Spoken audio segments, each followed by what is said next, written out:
Assalamualaikum warahmatullahi wabarakatuh. Perkenalkan, nama saya Umi Nafilatul Mizaroah.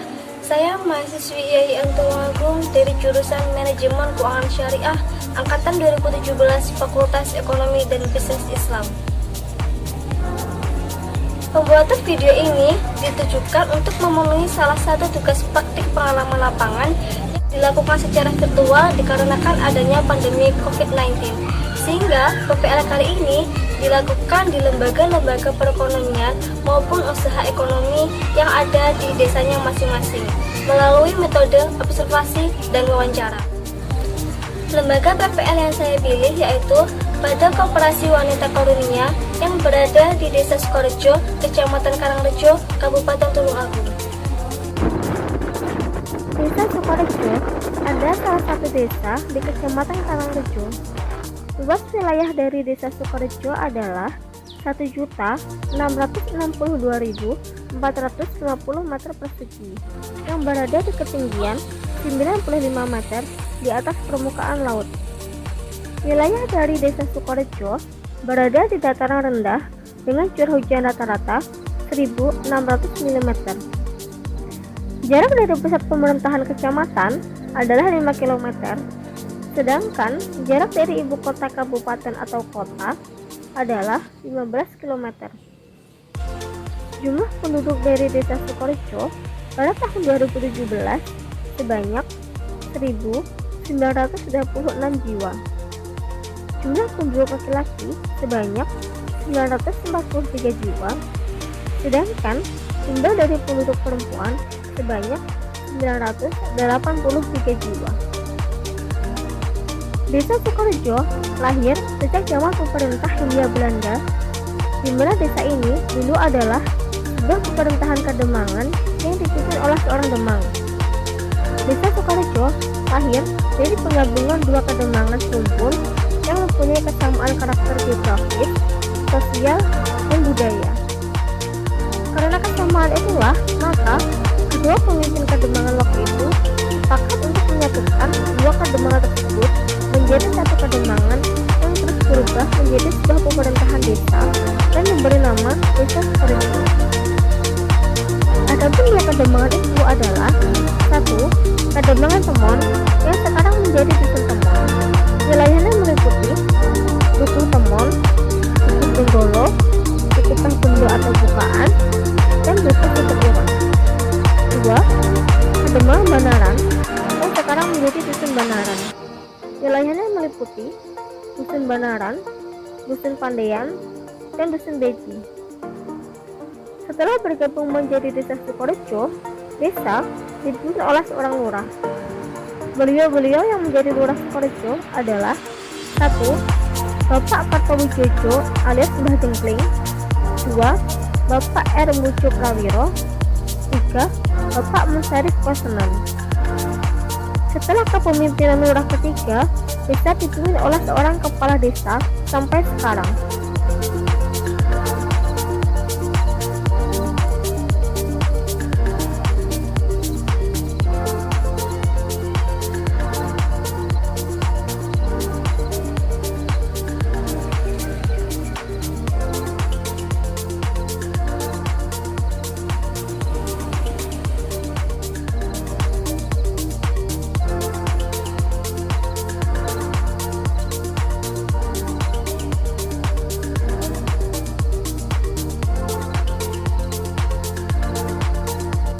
Selanjutnya, saya akan mempresentasikan mengenai hasil laporan praktik pengalaman saya yang berjudul Peran Koperasi Wanita terhadap Pemberdayaan Perempuan pada Koperasi Wanita Karunia di Desa Sukorejo. Studi kasus di Koperasi Karunia, Desa Sukorejo, Kecamatan Karangrejo, Kabupaten Tulungagung. Selanjutnya, saya akan menjelaskan mengenai sejarah dari Koperasi Wanita Karunia atau Koperasi Karunia. Koperasi Wanita Karunia atau yang biasa disebut dengan Koperasi Karunia adalah salah satu usaha yang bergerak di bidang simpan pinjam untuk membantu perekonomian masyarakat, khususnya pada kaum ibu-ibu yang berada di lingkungan Desa Sukorejo. Koperasi Wanita Karunia didirikan pertama kali di Desa Sukorejo pada tanggal 17 Juni tahun 2010 dengan cara mengajukan proposal pada Gubernur Jawa Timur saat itu, yaitu pada Bapak Dr. Haji Soekarwo. Pada awal mulanya, Kopwan Karunia mendapat donasi atau modal dari pemerintah yang berupa dana hibah sebesar 25 juta rupiah yang digunakan untuk dikembangkan sebagai usaha simpan pinjam. Setelah Kopwan Karunia bisa berjalan selama sekitar 22 tahun, yaitu pada tahun 2012, Kopwan Karunia Desa Sukorejo berhasil mendapatkan ranking dan masuk ke 30 besar di tingkat Kabupaten Tulungagung, dan kemudian mendapatkan uang hibah lagi sebesar 25 juta tanpa dipotong pajak sama sekali. Jadi, total donasi atau modal dari pemerintah menjadi sebesar 50 juta rupiah. Kemudian, seiring dengan berjalannya waktu, maka anggota dari Kopwan Karunia yang semakin bertambah banyak sehingga juga mempengaruhi aset dari Kopwan Karunia yang juga ikut semakin bertambah. Kemudian, pada tanggal 25 Januari tahun 2018, Kopwan Karunia telah berhasil mendapatkan penghargaan kembali oleh Bupati Tulungagung, yaitu Bapak Syahri Mulyo, karena telah menyelenggarakan rapat anggota tahunan atau RAT tutup buku pada tahun 2017 dan mendapatkan penghargaan sebagai urutan ke-60 di tingkat Kabupaten Tulungagung. Sejak awal berdirinya Kopwan Karunia sudah memiliki sebanyak 25 anggota. Kemudian, selama 10 tahun, yaitu dari tahun 2010 sampai tahun 2020 sampai saat ini, anggota dari Kopwan Karunia sudah mencapai sebanyak 166 anggota dengan jenis usaha hanya simpan pinjam. Selanjutnya, Kopwan Karunia juga mempunyai visi dan misi. Visinya yaitu Koperasi Wanita Karunia yang diperuntukkan untuk membantu dan melayani anggota koperasi dalam mengatasi permodalan usaha. Kemudian, misi dari Koperasi Wanita Karunia yaitu 1.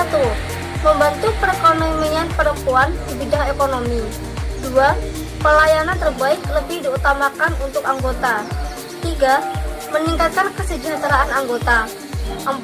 Mengamalkan apa yang harus dilakukan sesuai dengan jati diri koperasi, yaitu dari anggota, oleh anggota, dan untuk anggota. Selanjutnya, saya akan memaparkan mengenai struktur organisasi dari Kopwan Karunia. Kopwan Karunia diketuai oleh Ibu Siti Alia dengan sekretaris Ibu Yuniati Fitri, bendahara Ibu Kine Solahati, dan sebagai pengawas yaitu Ibu Siti Markasi dan Ibu Siti Toyibah. Selanjutnya, mengenai permasalahan yang ditemukan selama kegiatan PPA di Kopwan Karunia, diantaranya dalam urusan pengangsuran dari beberapa anggota Kopwan Karunia ada yang macet atau bisa disebut juga dengan pembiayaan macet. Dan selain itu, juga adanya permasalahan dari segi ruangan atau tempat yang digunakan saat ini. Karena tempatnya masih menumpang di ruangan ibu-ibu PKK, sehingga pengurus Kopwan Karunia sendiri masih belum mempunyai ruangan atau tempat yang dikhususkan untuk para pengurus, pengawas, dan anggota dari Kopwan Karunia. Kemudian, mengenai tanggapan dari lembaga terkait dengan permasalahan yang terjadi di Kopwan Karunia itu sendiri, yaitu dengan cara memberikan surat pernyataan.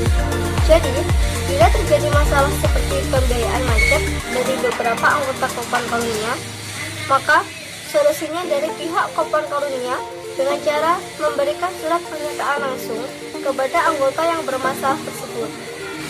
Pada saat setiap menyelenggarakan rapat anggota tahunan atau RAT, atau pada saat tutup buku tahunan, harus sudah memberikan surat pernyataan kepada anggota yang macet atau bermasalah tersebut. Dan surat pernyataan tersebut harus sudah bermaterai dan ditandatangani oleh Bapak Kepala Desa Sukorejo, yaitu pada Bapak Dr. Andes Mahfud Hadi. Surat pernyataan tersebut berisi atau menjelaskan mengenai kekurangan yang ada di koperasi masih berapa, atau tanggapan atau tanggungannya masih berapa. Misalnya, ada anggota yang pernah meminjam pada tahun sekian. Selama ini pengasurannya berapa dan kekurangannya berapa. Maka kita sudah bisa untuk mengetahuinya.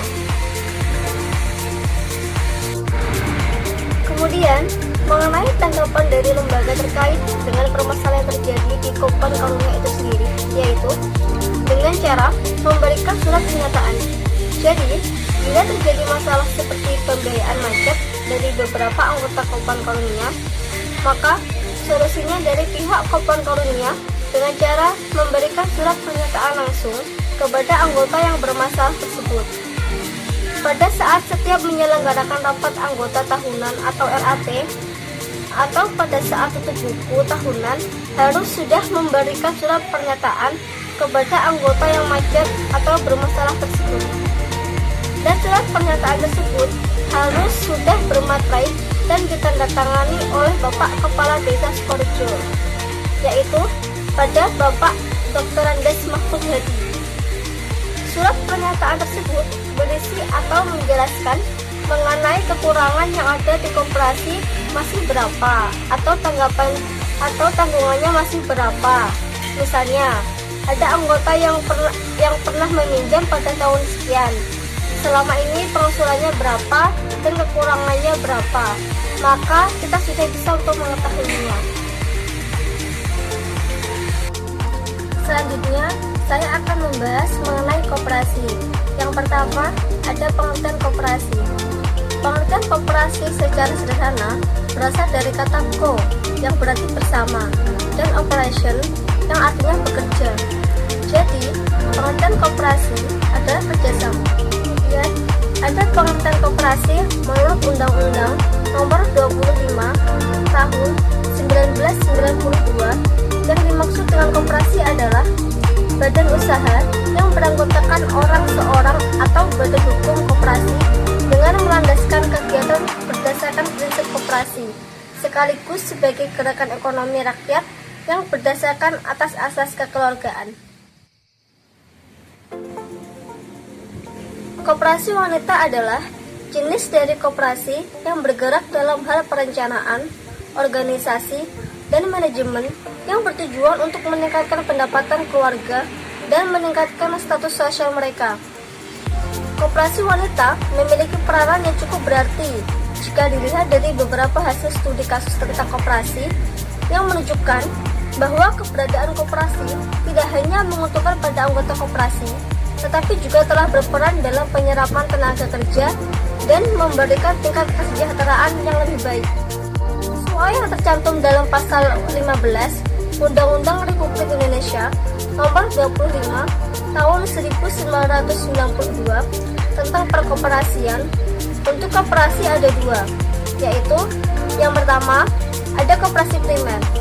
Koperasi primer adalah koperasi yang didirikan oleh dan beranggotakan orang seorang dan dibentuk oleh sekurang-kurangnya terdiri dari 20 orang. Yang kedua, ada koperasi sekunder.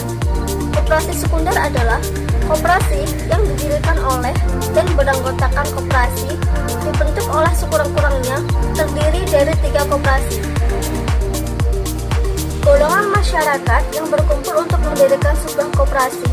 Yang pertama ada koperasi pegawai negeri, yang anggotanya terdiri dari para pegawai negeri dalam suatu daerah kerja. Yang kedua, ada koperasi di lingkungan angkatan bersenjata atau Primkopat, Primkopa, Prikoparada, Primkopol, yang merupakan wadah penampungan kegiatan-kegiatan kekaryaan anggota angkatan untuk meningkatkan kesejahteraan para anggota beserta keluarga. Yang ketiga, ada koperasi wanita, koperasi guru, koperasi veteran, koperasi kaum pensiunan, dan sebagainya, yang masing-masing berusaha untuk meningkatkan kesejahteraan ekonomi atau hidup para anggotanya dan golongannya masing-masing. Yang kedua, akan membahas mengenai konsep pemberdayaan. Yang pertama, ada pengertian pemberdayaan. Pemberdayaan adalah suatu upaya yang dilakukan oleh seseorang maupun kelompok melalui berbagai kegiatan pemberian keterampilan, pengembangan pengetahuan, penguatan kemampuan, atau potensi yang mendukung agar terciptanya kemandirian dan keberdayaan pada masyarakat, baik itu dari segi ekonomi, sosial, budaya, maupun pendidikan, untuk membantu memecahkan berbagai masalah-masalah yang dihadapi. Secara etimologis, pemberdayaan berasal dari kata dasar yang berarti kekuatan atau kemampuan. Maka, pemberdayaan dimaknai sebagai proses untuk memperoleh daya, kekuatan, atau kemampuan dari pihak yang memiliki daya kepada pihak yang kurang atau belum berdaya. Tujuan pemberdayaan adalah mendidik manusia atau membangun kemampuan untuk menunjukkan diri ke arah yang lebih baik secara berkesinambungan. Oleh karenanya, pemberdayaan atau pengembangan masyarakat adalah upaya untuk memperluas pilihan bagi masyarakat. Ini berarti masyarakat diberdayakan untuk melihat dan memilih sesuatu yang bermanfaat bagi dirinya. Untuk itu, setiap pemberdayaan diarahkan untuk meningkatkan martabat manusia, sehingga menjadi masyarakat yang maju dan dalam berbagai aspek.